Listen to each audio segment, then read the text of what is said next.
उरणचे रस्ते बनले dumping ground. ग्रामपंचायतीबरोबर प्रकल्प आणि रहिवासी संकुलामधील केर कचरा रस्त्यावर। स्वच्छ भारत अभियानाचे उरणच्या ग्रामपंचायतींनी 3-13 वाजवले आहेत। गावातून गोळा केलेला कचरा रहदारीच्या रस्त्यावर टाकून या ग्रामपंचायतीबरोबर प्रकल्प आणि सिडको हद्दीतील रहिवासी संकुलातील रहिवाशांनी रस्त्यांचे डम्पिंग ग्राउंड केल्याचे चित्र तालुक्यात दिसून येत आहे। अशा कचऱ्यामुळे पावसाळ्यात नागरिकांचे आरोग्य धोक्यात आले आहेत।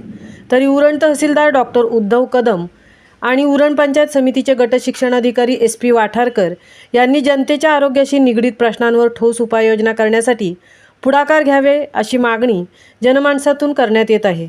अरबी समुद्राच्या कुशीत वसलेला व निसर्ग संपन्न डोंगर रांगांच्या गर्द हिरव्या छायेत बसलेला उरण हा मुंबई व नवी मुंबई शहराचा श्वास म्हणून ओळखला जाणारा तालुका आहे।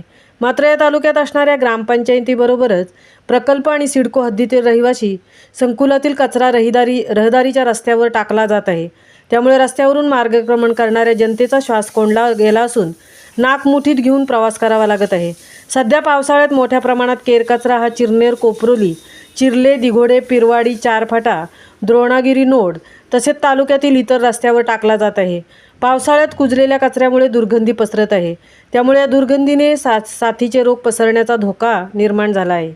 एकंदरीत शासन स्वच्छतेकडे लक्ष केंद्रित करत असताना गावातील ग्रामपंचायत, प्रकल्प आणि सिडको प्रशासन स्वच्छतेचे 3-13 वाजवीत असून जनतेच्या आरोग्याशी खेळत आहे।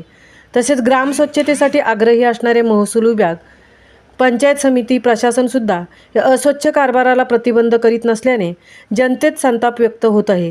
तरी उरण तहसीलदार डॉक्टर उद्धव कदम आणि उरण पंचायत समितीचे गट शिक्षणाधिकारी SP वाठारकर यांनी जनतेच्या आरोग्याशी निगडीत असलेल्या प्रश्नांकडे दुर्लक्ष न करता उपाययोजना करण्यासाठी पुढाकार घ्यावा अशी मागणी जनमानसांतून करण्यात येत आहे।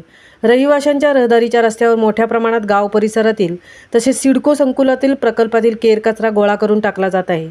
त्यामुळे पावसाळ्यात मोठ्या प्रमाणात दुर्गंधी पसरत आहे।